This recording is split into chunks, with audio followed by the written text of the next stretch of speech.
welcome everybody. My name is Rainey Day. I'm a psychic medium, fourth generation psychic medium. I was born this way. I see dead people, and I'm coming to you live from my own sacred space.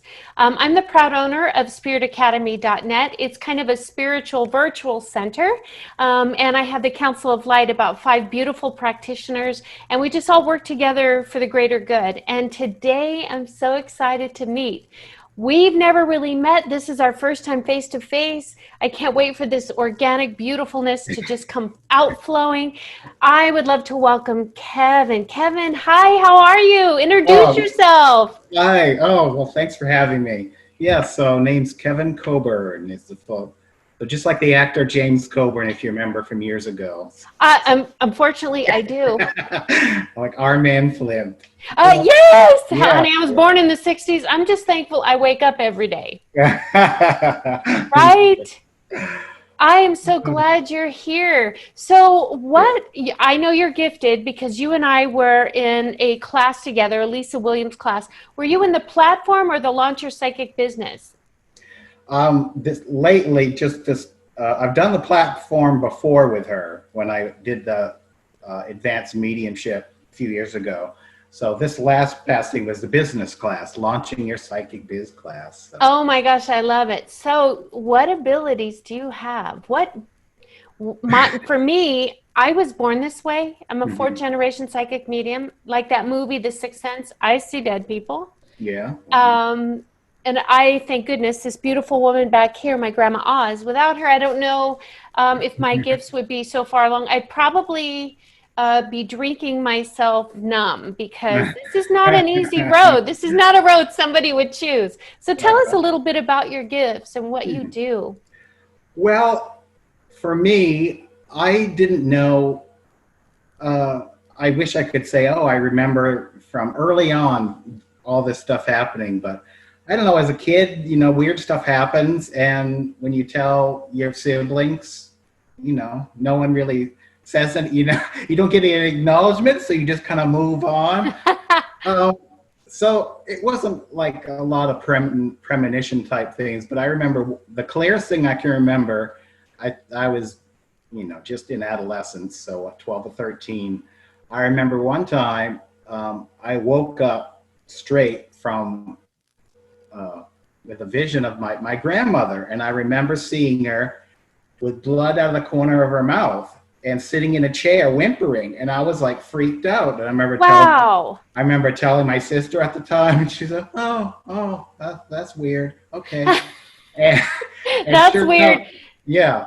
My whole life, because my real name is Rainy Day. My real name really is Rainey Ann Day. And I tell everybody and tease everybody, it's not my psychic name nor my stripper name because I live in Las Vegas.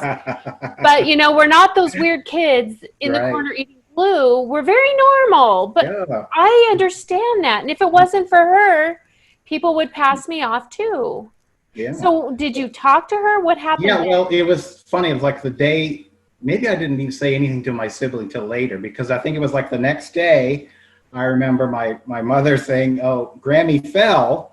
She fell down the stairs in her cellar." And I remember we went over there, and she's sitting in the rocking chair, and she's got blood out of the corner of her mouth and scraped arms, because of old, it rips the skin right off, you poor thing. Son of a bitch. Yeah, so I remember seeing that and going, what the hell? And I remember telling my siblings, and they were like, so.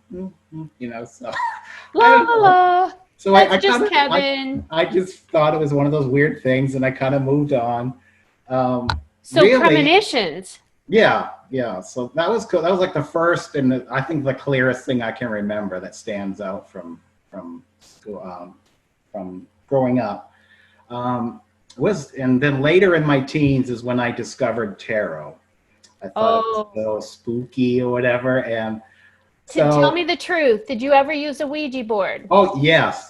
So we had a friend. I had a friend we call uptown, which is really just up the road a bit. Yeah. Oh, no, I get it. Yeah. I remember his mother was the only legal practicing witch in the town. I mean, it was just a weird thing. It's a small town. But so he was always a little funky too, and he's who introduced me to the Ouija. the Ouija board, I should say. And so we played around with that, and some funky stuff happened, I have to admit. But so I just kind of like left that to the side. But like all through my youth, I just kept revisiting things. So it's the same with tarot. I'd be really into it for a while, and then I'd pull back because of life. And then it was later in college, and I started getting into it again. And then it wasn't until I really moved out here to California back in '91, for God's sake. That's when I say things really changed on the whole scale for me. So, and I really got into tarot at that point. And So when you say change, what do you mean by that? What did you have weird things? Weird. So it's not weird to me, but to other people, it's not normal. well, Did you have weird stuff start to happen? well, coming from a small town, it's either black or white. There's no gray, I would have to say. So it wasn't until I moved to California where I really saw what life was all about, and I figured out who I was. I came out years later, but that was the whole beginning thing. They all came together. It was like the sexualities and the spirituality were just kept intertwining with each other. And it's funny, once you accept things, and life is so much easier. So I'm sure. And it's so cute that you say kind of the light turned on. Yeah. Because I don't know that my light has never not been turned on. Right. Mm-hmm. But I think that some people, it's just kind of suppressed. And then when they start to experience their authentic self, I think that that's kind of that surrender and allowance. Mm-hmm. And so are you more medium or psychic, or what are your gifts? What's the predominant one? Funny thing, I was off and on again with tarot by myself. And it wasn't until like 97 when I met, I want to say, my spiritual teacher. And he was a very good medium. He worked with police on the down low. And he always said, you had this gift, but I was like, really? I didn't, quite believe him, because I expected it to be, when you're first exposed to, all you're exposed to is movies and TV. You think that's how it is. And it isn't until you see the ghost whisperer. Right. Until real life happens. And it's like, oh, well, then it all makes sense, because I always thought, you're just making things up. Well, that's and I think that that's our logical mind getting in the way of our gifts. I think that's our ego saying, we don't want you to have that freedom. Right. So what was like some of your first experiences as you have this newfound, and I believe a mentor really is significant in your spiritual ability growth. What really kickstarted it is after he had suddenly died, and I didn't know about it until like 3 months later. All of a sudden, my gosh. I was just one of those things, you're all of a sudden I said, I just feel like I need to Google my friend. And I Googled, and the first thing that comes up is an obituary. And I was like, it was something. It was sad. So it kind of took me aback. But it wasn't until a few months later, actually, when I went to a mediumship demonstration, because I was always interested in it, when I finally said, I'm going to go and see what it's like. When I was called out by the medium and saying, you should be doing this. Your friend is here, and he's telling me he's been kicking your ass all this time, but you haven't paid attention. So now you have to pay attention. So when that happened, how did you feel inside? Again, like that light like the light comes on. It's like, that's what I'm here for. That's what because once I started training, sitting in circle right after that, I started off. So that was 10 years ago when I started the mediumship part. Wow. And it's so rewarding to use that combination. Like when I work with clients, I like, if they don't have any formatted of what they want, they just want to come in and get a bit of everything with no expectation. Yes. So and that's why I was coaching for that. So just come in with an open heart and an open mind, loving heart. So I love to start out, if they're wanting a little of everything is I start out with an actual tarot reading, a general, and then we deep dive into those certain areas where, they're like, oh, okay, now I get it, whatever, and they get really excited. And then the last half, I would say, of the hour is when I just say, okay, now I just tune into spirit behind me. So I switch it. So intuitive for the first half and then switch to mediumship. And it just packages up in a nice bow.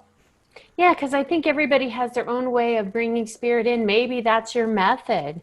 So can you share any like really cool stories about when spirits come through and you're like, whoa, what's happening? Who are you? Oh, um, let's see. Or if you've affected someone so profoundly that you just know you're getting those identifiers and that evidence, and that person across from you is like, oh my gosh, this is a real connection. Can you share an experience? Wow. Let me see. There's so many, and to us at the time, we think the connection doesn't feel that strong and we're just winging it, but they're the ones sitting there sobbing. So Yeah, there's that been physical. yeah. So there's been many incidences of that. Anything that that you'd want to, Lord, I don't know. It's hard for me to remember exact details with people, but How about when you're out and about? Because I've had experiences where I'm just going about my day and I'm grocery shopping and I'm looking at the meat and I turn around and I see a person that's alive, obviously, but right behind her is an actual energy, an entity. And sometimes, most of the time, they're light beings, but sometimes they're a little dark. And it can be very unnerving because all of a sudden you're like, whoa. yeah. Okay, even to this day, they surprise the hell out of me sometimes. Seriously. Yeah. Well, for me, I'm very unlike where they show it on TV, where they're like, oh, everybody's turned on the whole time. I would usually wait until the setting is right for it. I mean, I don't, in the grocery line, I don't usually do that, but it's funny when there's been casual, just meeting friends or at a work function before, and you're just in a lighter mood and you're talking with people and the energy's right, and then, oh, do you have a so-and-so? And you just start bringing through information. And again, it feels very easy. It's nothing forced, but it's enough where they take a breath and they go, oh, that's my dad. Or, oh, I say a date. What's the 14th mean to you? It's that type of stuff. What that is love. It still gives me chills. Yes. I'm getting chills now. My butterflies are going to fly off of my arm because you're so authentic. And I just love, you're very gentle in your delivery and you're very kind. When I feel you, when I first saw your beautiful face on the screen, I thought, this is the most beautiful, sensitive, kind-hearted person. And right now we need a lot more kindness. We really do. Yeah. So how do you think this all happened? How do you think this connection occurs with you? Is it a knowing? Do you see? Can you kind of explain what you go through as you make that connection? Because I get a lot of those questions. Well, it's interesting. It's just like I just simply turn my attention to behind me, and then spirit is always there. We always think, oh, we have to summon them. We have to call. Spirit is around us all the time. So it's just when you relax. And then, oh, okay, there's a lady here. She's a grandmother, and we just start talking and relaying that information. So it's like that. There are times when they come really close, which I love, when my mannerisms change. I love when that happens. Do you find even your dialect and your voice changes, and how yes. and the words you choose would not be words I would say? Right. So like we had an exercise, it was a couple weeks ago on my circle, where I brought in my friend's mother. And I brought her in before, but this time her energy was so soft, and I remember my whole demeanor changed. And I'm like doing all this stuff and talking in this sweet, lighter voice. It was kind of strange, but she got it. She understood all of it, and it was just that much more powerful for her that her mom was really there. I just It love it when it is. happens. Yeah. I love that. I love when we allow them to just flow through us. Mhm. Um, I'm a channeler as well. Have you done channeling?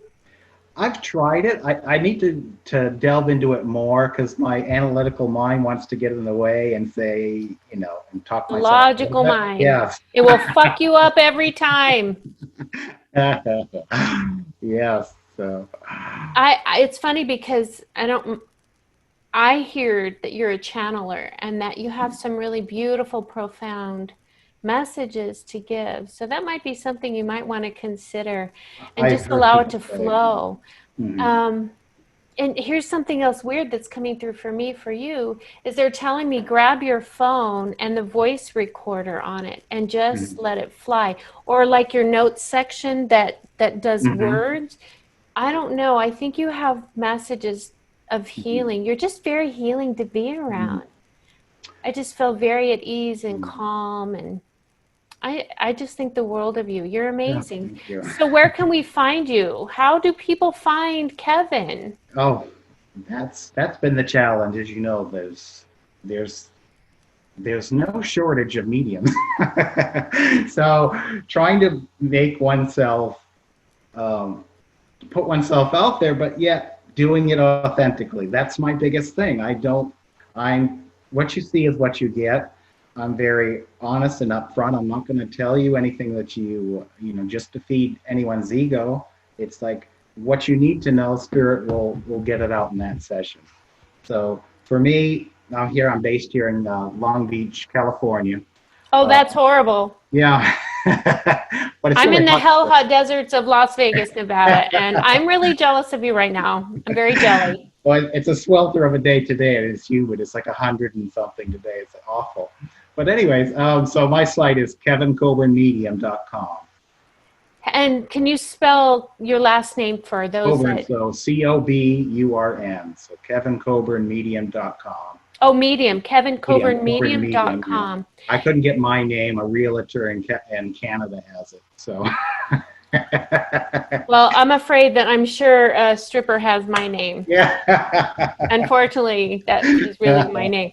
And it seems like we were raised in the same era. And I feel so fortunate to be raised in our era because, as a young girl who had these abilities, my mom's definitely a hippie chick, or she would name her kid Rainy Day. But I feel that, and I want to get your feelings on this. I feel the veil is getting thinner and thinner, and more people are recognizing Mhm. these gifts and energy and abilities. What are your thoughts on that? Yes, just I've noticed that so much in the last few years, especially. It's so many people seem to be more open to it that weren't before. They, once they get past the Hollywood stuff, which I love to tutor people, tell people what it's really like. Those Hollywood segments are great, but they don't show the whole picture of what a whole session is like. They just show all these little snippets and stuff. So I like to help fill that in for people. So yeah, I've seen a lot more people are very open to it, and now you can just see there's so many people teaching classes. And I really think, especially with this COVID nonsense going on, it's just another wave for us to just a wake up call. It's like we need to get back to source and live from our hearts instead of our minds so much, and just be there to help and guide each other. Oh, I love that. So, can you outline what a reading would be like if I were to sit down with you? Tell us the process and Mhm. from opening to closing. I would love to hear how, because you just a minute ago kind of touched on it. Yeah. Well, again, it depends on what the client is looking for. Sometimes they just want hard facts. What can I do about tell me about my career? What's coming? What's happening? What do I need to do? So I just kind of judge that when they sit in front of me, and if we just kind of go from there. We just initially talk and exchange. And I love to nowadays. It's hard to be. You can't be in front of people at the moment, but generally, I love the one-on-one sessions because I believe holding hands for a minute just to share that energy and then they feel that trust is built. Like I'm only here to help you. Yes. Yeah, so I like to lead from there, and it just depends on what they want. If they want the general, again, and they have so many questions, I usually start with a general spread, Celtic cross spread, and that 99% of the time always identifies what the issue is that they want to know anyways. And then I just from there, if they need to deep dive a little bit deeper into the career, because right about now, career is a big thing for everyone. Career and love, it's all about that. Should be more love than career. But so I just gauge it from there, and when I feel like all their questions are answered, or they said I've really in a much better place now, and that's what it's all about, is leaving them in a better place than when they came. And that's when I'll say, okay, would you like to hear from any loved ones who might be here? And I've rarely had anyone say no, but and that's again as I just tune in, and sure enough, there's at least one or two connections that come through. And what I love about it, it really helps. The message really ties into the whole tarot part of it, the whole intuitive reading. It just adds their 2 cents, and again, in their support, that they're always there. They see what's going on. It's been a while because of this COVID, but I also love doing gallery sessions, like in my house.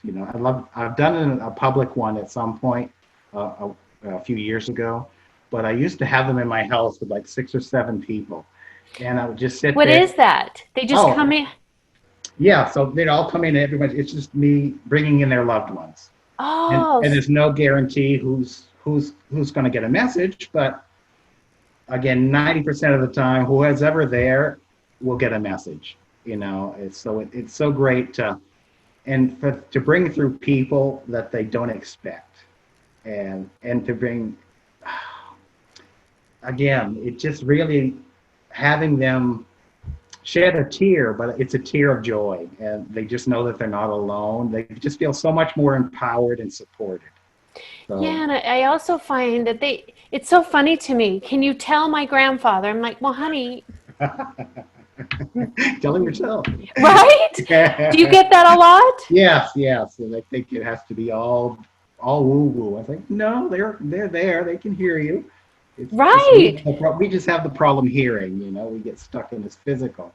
So do you actually physically hear? Is it just a download or a knowing, or do you see It's a combination. I don't see clairvoyantly as far as objectively. I see very subjectively information, but I get a lot of claircognizance, just that clear knowing and feeling, and especially if they get really close, if they're really present and want to bring through their personality, because I think that says a lot more so than a name. If you can bring through their personality. But names are great. Names are, to me, are great when they happen, but I don't count on them happening all the time, because I don't feel it's that necessary. The more I've done this, the more, with all the other evidence, that's your loved one. You really need me to say, oh, it's Peter. You should, right? Yeah. I think they want that validation, but you're just throwing all of these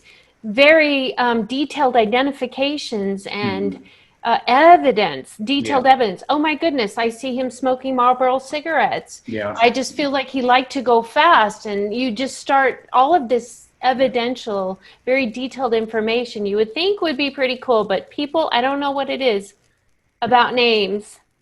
Don't even know. Yeah. So I know because of COVID, we've all kind of been in our Zoom rooms. Do you have anything coming up? Well, I've been doing my sessions on Skype for the interim. So until I was thinking of actually doing a gallery on Zoom. I needed to get more, but I've attended some people who have this, but it seems to me for it to run correctly, you need someone to handle things on the side, like, because Like a co-host. Yes, exactly. Who can weed out, weed through the comments and help you so I can stay, up here versus down here and worrying about technical nonsense. That just pulls you right out of it. So the more you can stay elevated up and talking with spirit and outward. So that's next on the agenda. I don't have anything specific lined up yet, but that's probably next thing on my, because who knows when we're actually going to be released from COVID to have in person. So. I don't know. I have it from 9 beautiful spiritual guides that just came into me in March because of COVID, giving me the intel that I think after November it's going to be a lot different. I hope so. I really do. Well, again, how can they book with you and where can they find you? Just one more time so that I want to make sure you're just so lovely. Thank you. So welcoming. I mean, I just feel so invited in. You have such a big heart. Where can they find you if they want to book a session with you? Okay, that would be Kevin Coburn, Coburn Medium, kevincoburnmedium.com. Bravo. And I'll also put it on our YouTube page so that others can find you. So Kevin, I just want to say thank you so much. This has been beautiful. It's such a pleasure to have met you, and I hope to see you again. Oh, same here. It was wonderful. Thank you so much for the opportunity. You as well.